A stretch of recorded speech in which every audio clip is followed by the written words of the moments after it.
Welcome back, traders. Welcome to a EURGBP trade analysis outlook. So we're going to be going over where I think EURGBP is going to head, but we're also going to be going over some of the most recent price action. And this is a market that we're looking to implement in our inner community, in our private Discord community. So here we begin looking at some of the EURGBP structure here on the 4-hour. So our higher time frame narrative is bearish because we have fair value gaps here and a weekly weak low over here to target, right?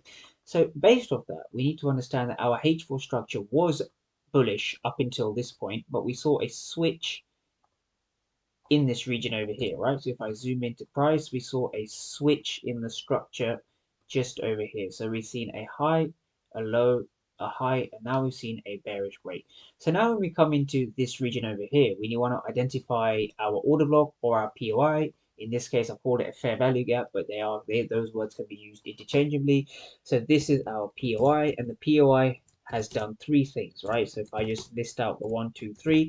Now, when it comes to ICT concepts, there's three things that we need to look for when we're identifying our POIs, right? Our POIs in this case, or in any case, will do three things. They will break structure, they will leave a fair value gap, and they will be priced correctly, so in the premium or the discount respectively. So in this case, this is a bearish example. So we're looking for the POI to be in the premium. Now, if we were buying, it will be in the discount. It's the same thing, right? So PD arrays are very important. So with that being said, we are now going to dissect the sell opportunity that presented post mitigation of this POI all the way down in line with the higher time frame narrative. And this is exactly what we're going to do. So if we now jump down to the 15-minute time frame, we can begin to see how ICT concepts can be used very effectively on this pair to get some really nice sell trades in line with the higher time frame. So with that being said, if we now begin to zoom back to where we started, which is in this region over here, just over here. So this is our fair value gap over here. So now we're going to dissect a couple of trades in this region, right? So we're going to dissect a buy trade and a sell trade, right? So the buy trade is going to be essentially going up to this POI. So a buy trade going higher, and then of course a sell trade post POI mitigation going lower in line with the higher time frame. Okay, so with that being said, let's dissect the buy trade first. Now, before we begin, we're going to outline a few things very important to ICT concepts, right? So we all understand the idea of accumulation, manipulation, and distribution. So we're going to be going over the power of three, which is the AMD, right? The accumulation, manipulation, distribution. In particular, we want to pay very close attention to the New York midnight opening time, right? So that is midnight New York time or 5 a.m. in the morning UK time. So this is Liquid FX is based in the UK. So we're going to be operating on UK time, but based on the fact that everything is being calibrated to New York time, which is midnight New York time for the manipulation price. And we're going to go into that now. So the first thing we see is we see an Asian range, which is our accumulation. That is what the A stands for in AMD. It's the accumulation. And what we see is we see price giving us essentially a consolidation or an accumulation, right? Those two words can be used interchangeably. So first we have the accumulation or the consolidation.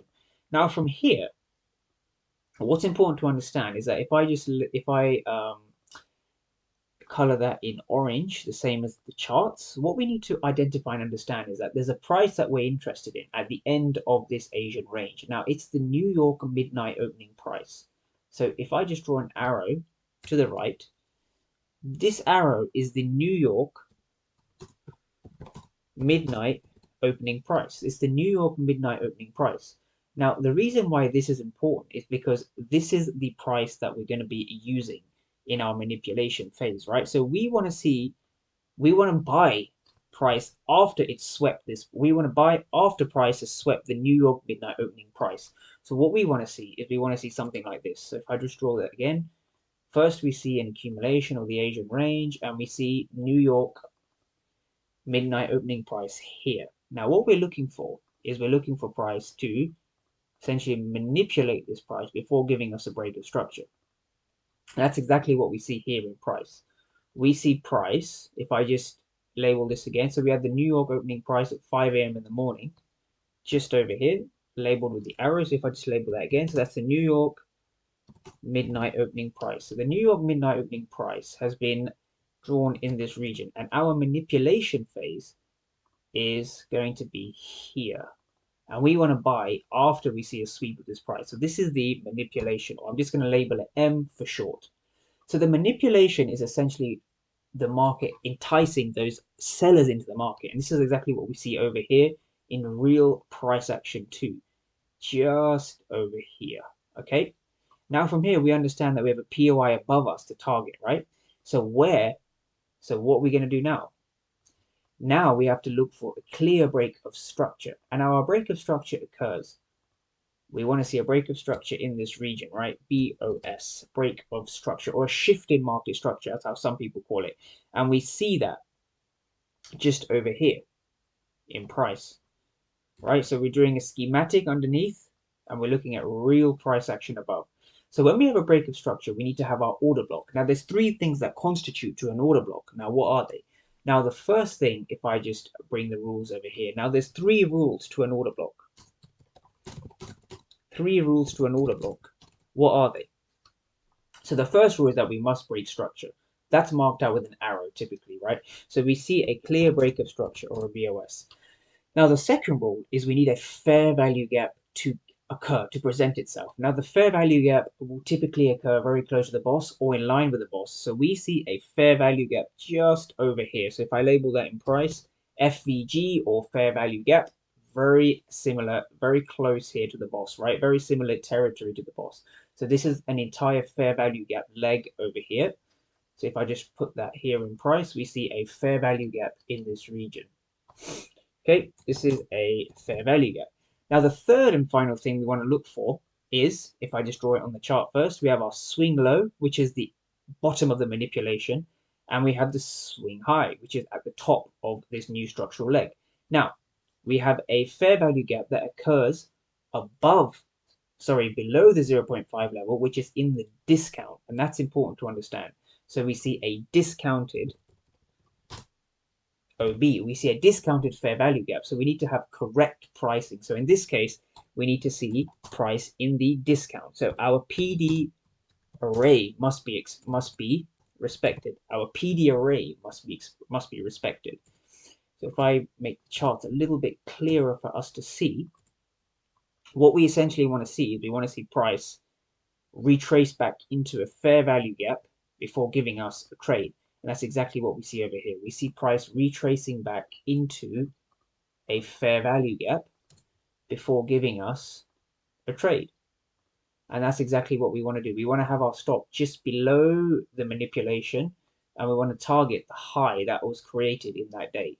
And that gives us a lovely 1 to 2.7, just below 1 to 3 trade. So that's an excellent buy trade that could have been taken, right? In line with the higher time frame narrative, which is reaching up here. Now that we have reached up here, we're going to be looking for sells using the same logic, okay? Using the same exact logic. So how do we do that? We start off with the Asian range, which is an accumulation in price. So this is the accumulation of the Asian range, right?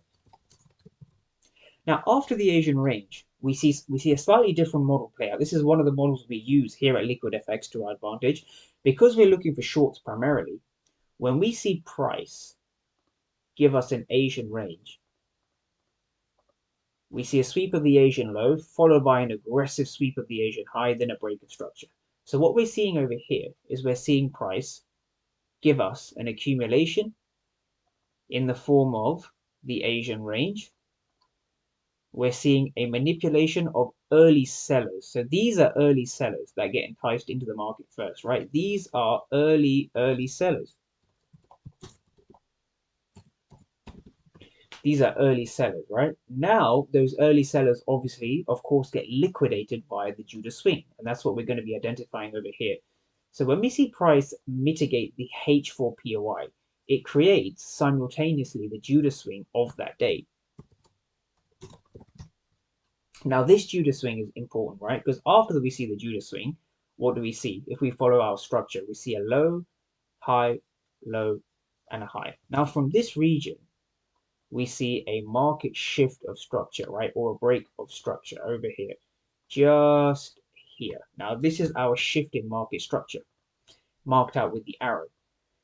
So from here, Do we have our rules for an order block? I think we do, because we have our main rules, which is to break structure and leave a fair value gap, right? Priced in the premium in this region over here, right? So now that we have a swing high and we have a swing low over here, we now need to ask ourselves, do we have a fair value gap in the premium? Yes, we do. This is going to be our fair value gap in the premium over here. So this is our premium fair value gap, right? So if I just label that premium fair value gap. Now, this premium fair value gap was respected the following day. And this is what makes this trade an interesting trade, right? This is what makes it more of a swing trade. It's the fact that it played out the next day. So we had a mitigation of this POI, or we just missed it actually. So in a case like this, what you want to do is you want to be a little bit more flexible with your fair value gap, because if we look over here, our fair value gap is essentially this entire region over here. It's this entire candle. So if we look at that in more detail, we see a mitigation and a refill of this fair value gap over here. So the next day when price rebalances the entire fair value gap over here, what we see is we see a very aggressive fall off in line with the AMD, right? So we have our stop loss. A safe place to put your stop loss would be above the Judas swing. And where would you target? Where would be your initial target using the liquidity pools? Right. So we have a lot of places to target, but essentially we have a massive pool of liquidity over here, right? We have a void, we have a fair value gap void over here. So this is a void or a fair value gap. Those two words can be used interchangeably. And we see trend line liquidity over here, and we see all sorts of liquidity being built up over here. So if I just make the chart a little bit clearer, we can see that in more detail. The markets have two reasons to move up and down. It's to rebalance price and it's to target liquidity. That's all the market's main objective is to do. So with that being said, we have a massive pool of liquidity here in the form of a trend line. And so when we look for lower prices, we essentially want to target all of this liquidity in this region over here. And this is a fantastic trade that played out more of a swing trade throughout the entire week, right? So we can understand we have swing trades, but we also have intraday trades that both play out in the same logic using ICT concepts, right? So this is an advanced technique that can be used just looking fairly at sessions, liquidity, and timings, and the Judas swing, how you can piece all of this together to make high probability trade setups in your overall trade plan and narrative. So if you like this video, give it a like, give it a thumbs up, and I look forward to seeing you all in the next one.